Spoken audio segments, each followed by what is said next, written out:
Olá, novamente. Vamos continuar então a falar sobre elementos que nós temos que podemos ter em consideração antes da constituição da sociedade. E caso não saibam, mesmo antes da constituição da sociedade, existe um tipo de acordo que nós já o podemos assinar mesmo antes da sociedade comercial estar constituída, que no caso estamos a falar do memorando de entendimento. Portanto, os futuros sócios, os futuros parceiros, mesmo antes de constituírem uma sociedade comercial, já podem assinar, porque não, um memorando de entendimento. Ao meu ver, apesar da sua importância, apesar da sua utilidade, o memorando de entendimento é um daqueles acordos que ainda acaba por ser facilmente negligenciado por vários novos empreendedores. Talvez porque ainda não perceberam muito bem a versatilidade dessa ferramenta e por isso hoje vamos já esclarecer esse ponto. Portanto, formalmente, um memorando de entendimento vai ser um acordo firmado entre duas ou mais partes para alinhar os termos e os detalhes do entendimento futuro, seja os direitos, os deveres de algo que nós vamos fazer em conjunto no futuro. Okay?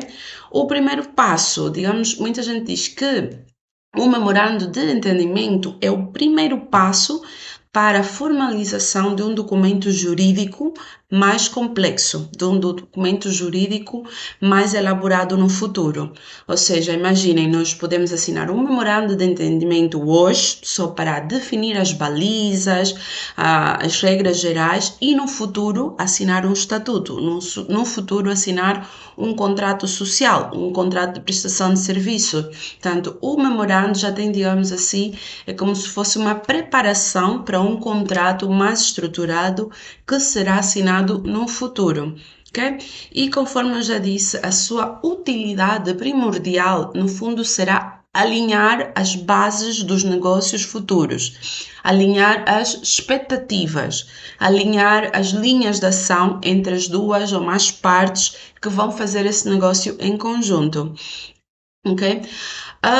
Ele, apesar de toda esta vantagem, ele é um documento que não tem uma grande força vinculativa, ou seja, é um documento que não poderá ser oponível para terceiros.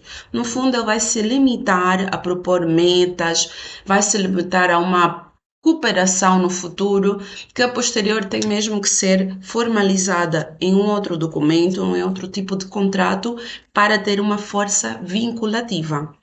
Ok? Mas ainda assim, ainda que ele não tenha uma grande força vinculativa, ele é o documento perfeito, o documento ideal para nós percebermos a seriedade de, por exemplo, futuros sócios ou futuros parceiros comerciais. Porque, por exemplo, imaginem que tem potenciais parceiros que dizem que querem realizar um negócio em conjunto comigo, se logo desde o início eles colocarem, por exemplo, obstáculos para a assinatura de um memorando de entendimento, isso já deve servir como uma bandeira vermelha. Isto é logo um motivo de preocupação, porque se a outra parte coloca obstáculos para assinar um memorando de entendimento, que é apenas um documento que vai, digamos assim, ter balizas, estratégias, linhas orientadoras, é bom que a gente reflita já a partida qual é o nível de comprometimento da outra parte em relação ao memorando de entendimento. Porque, como eu disse, o memorando de entendimento não é oponível para terceiros, é um documento só que somente será utilizado pelas partes que o assinam.